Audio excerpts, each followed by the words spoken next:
반갑습니다. 이보다 조금 더 알 뿐입니다. 기아공차에 사용되는 부가기호에 대해 알아보도록 하겠습니다. 부가기호의 종류에 대해 알아보도록 하겠습니다. 부가기호의 종류에는 다음과 같은 것들이 있습니다. 몇 가지는 뒤에서 자세히 살펴보기로 하고 간략히 살펴보도록 하겠습니다. 먼저 데이텀 형체와 표적 틀은 저번 영상에서 다뤘기 때문에 넘어가도록 하겠습니다. 이론적으로 정확한 치수는 이러한 치수에다가 이 직사각형을 도시를 하면 됩니다. 중간값 형체는 A, 대문자 A로 표기를 하고 불규칙 곡선부의 편측 공차 영역 표시는 UZ로 표기를 합니다. 어떤 특정 구간을 지시하는 사이 기호는 다음과 같이 표기를 하며 뭐뭐로부터 뭐뭐까지 특정 구간 기호는 이러한 식으로 표기를 하게 됩니다. 돌출 공차 영역은 대문자 P 그리고 MMS와 LMS 공차 방식은 저번 영상에서 다뤘기 때문에 넘어가도록 하겠습니다. 자유 상태는 대문자 F, 온둘레 같은 경우는 주로 용접 기호에서 여러분들이 많이 보게 될 것입니다. 포락 조건은 E, 공통 공차 영역은 CZ, 그리고 골지름과 바깥지름은 이제 나사의 그 지름을 의미하게 되고 골지름은 LD, 바깥지름은 MD, 그리고 피치원 지름 같은 경우는 기호로 PD로 표기를 하게 됩니다. 선 요소는 LE, 볼록하지 않음은 NC, 동심도 같은 경우는 그 동심도 기호와 동축도 기호는 같은 기호를 사용을 하는데 이러한 ACS로 표기를 하면 동심도가 되고 이 기호를 표기하지 않으면 동축도가 되겠습니다. 접선면 기호는 대문자 T로 표기를 하면 됩니다.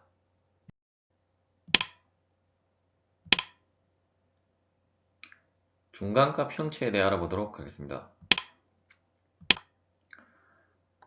중간값 형체라는 것은 그 3D 도면상의 기아공차가 지시하는 형체를 명확하게 지시하기 위해 사용이 되어집니다. 즉 다음에 그림에 보시는 바와 같이 우리가 이러한 2D로 이러한 부품의 형상을 제도를 해서 이 면에 이러한 식으로 기아공차를 지시를 할 때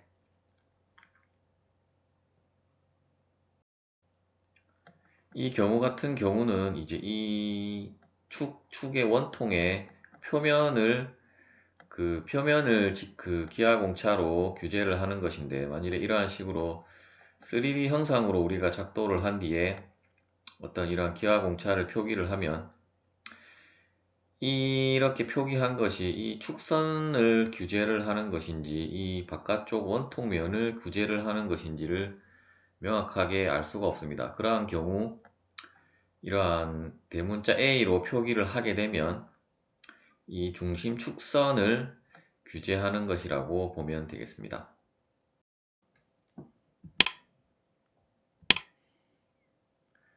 구간을 지시하는 기호에 대해 알아보도록 하겠습니다. 구간을 지시하는 기호에는 사이 기호와 특정 구간 기호가 있겠습니다. 먼저 사이 기호라는 것은 이 그림에 보시는 바와 같이 이러한 기아 공차 기입 틀 위에 이러한 J와 K 사이 기호가 표기가 되어 있으면 이것의 의미는 이 J점으로부터 K점까지 즉 이 구간 사이에 어떤 기아공차 지금 기아공차는 면의 윤곽도인데 면의 윤곽도를 규제한다는 의미가 되겠습니다. 이제 특정 구간 기호 같은 경우는 앞서 살펴본 사이 기호와 만일에 이렇게 J로부터 K까지라고 구간을 명시를 하면 이때와 마찬가지로 구간은 동일하지만 이러한 식으로 공차값을 구별해서 사용을 할 수 있게 됩니다. 즉 앞에 0.1 같은 경우는 J로부터 K 구간까지를 이런 0.1로 면의 윤곽도를 규제를 한다는 의미가 되겠고, 그 이외의 부분들은 0.2로 면의 윤곽을 규제를 한다는 의미가 되겠습니다.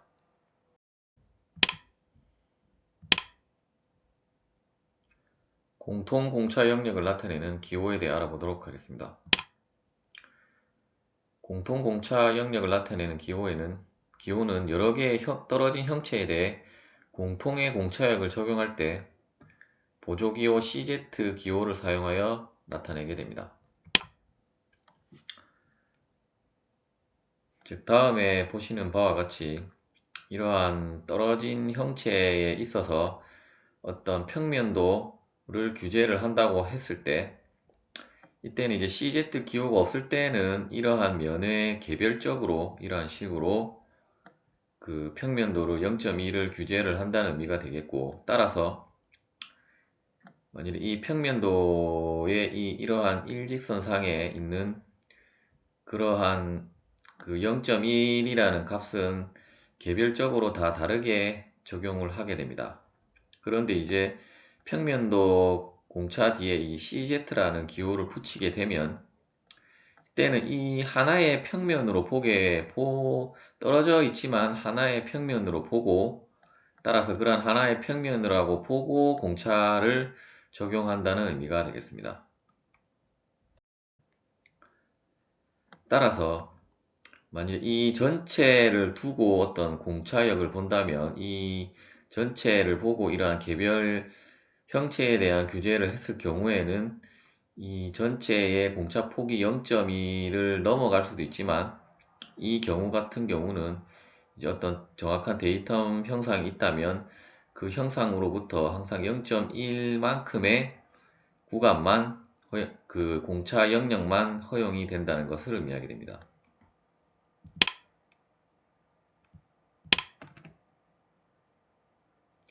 LD, MD, PD에 대해 알아보도록 하겠습니다. 나사의 경우 특별한 지시가 없는 한 기하 공차와 데이텀은 유효 지름이 됩니다. 그런데 바깥 지름을 데이텀으로 하고 싶다면 MD 기호를 사용을 하고, 만일에 골지름으로 하고 싶다면 LD를 사용하면 됩니다. 다음에 그림에 보시는 바와 같이 이러한 골지름의 데이텀을 잡고 싶다고 하면, 이러한 데이텀 형상 밑에 MD라고 표기를 하면 이 나사의 골지름, 즉 그 나사의 호칭 지름에 이러한 기하 공차를 적용한다는 것을 의미하게 됩니다. 만일에 이 안쪽에 골지름에다가 그 데이텀이나 기하 공차를 규제를 하고자 한다면 MD 대신에 LD를 사용하면 되겠습니다. 또한 기어와 스플라인 같은 부품의 경우에는 피치원이 있고, 그러한 피치원에 기하 공차와 데이텀을 사용을 하려면 PD 기호를 사용하면 되겠습니다.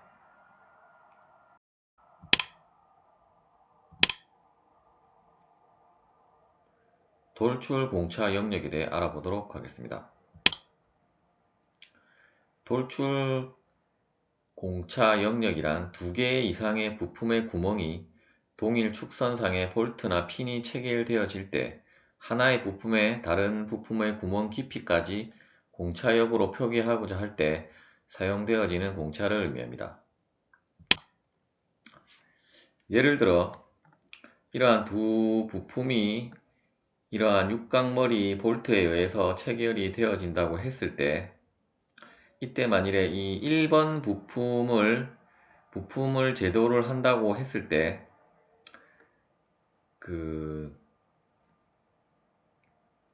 이러한 식으로 이러한 돌출 공차의 어떤 값을 이러한 가상선으로 표기를 하고, 이러한 깊이 값을 이러한 식으로 돌출 공차 영역을 표기하는 대문자 P와 그 깊이 값의 치수를 이러한 식으로 명시를 해주면 됩니다.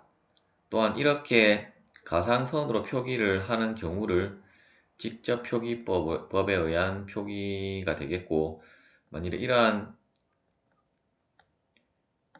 그 직접 표기법이 아닌 간접 표기법으로도 표기를 할 수가 있겠습니다. 이러한 경우는 주로 이러한 관통된 부분이 아니라 한쪽이 이렇게 막힌 부분일 경우에는 이쪽만 돌출 공차가 나온다는 것을 우리가 명확히 알 수 있기 때문에 이러한 식으로도 표기를 할 수 있게 됩니다.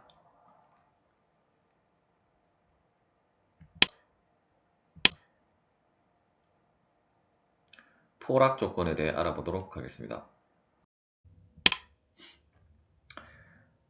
부품의 형상이 최대 실체 치수일 때 그 형상의 경계선을 포락선이라고 하고, 최소 실체 치수로 변해갈 때 형상이 포락선을 넘지 말아야 한다는 조건을 포락 조건이라고 합니다.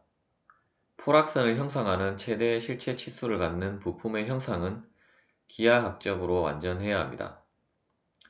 또한 포락 조건을 나타내는 기호는 공차 기입 틀이 아닌 치수 공차 뒤에 표기를 하게 됩니다.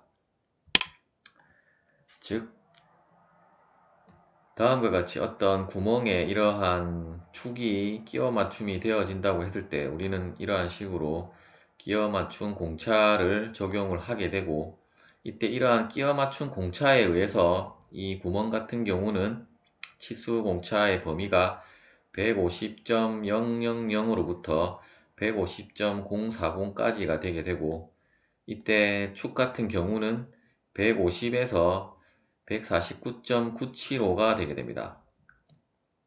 즉, 이때 만약에 축을 우리가 생각해 본다면 축의 최대 실체 치수는 150이 될 것이고, 따라서 이러한 150에 대한 최대 실체 치수의 형태가 이러한 식으로 나타날 때 이러한 경계선이 바로 포락선이 되겠고, 또한 이 부품의 형상이 기하학적으로 완전해야 한다는 의미는 만일에 축이 이러한 식으로 축선이 이렇게 어떤 완전한 형체에서 벗어난 이렇게 굽어져서 나타나는 형상이 나타나지 않는 완전한 형상일 때 그때의 치수, 최대 실체 치수에 대한 이러한 경계선을 포락선이라고 합니다.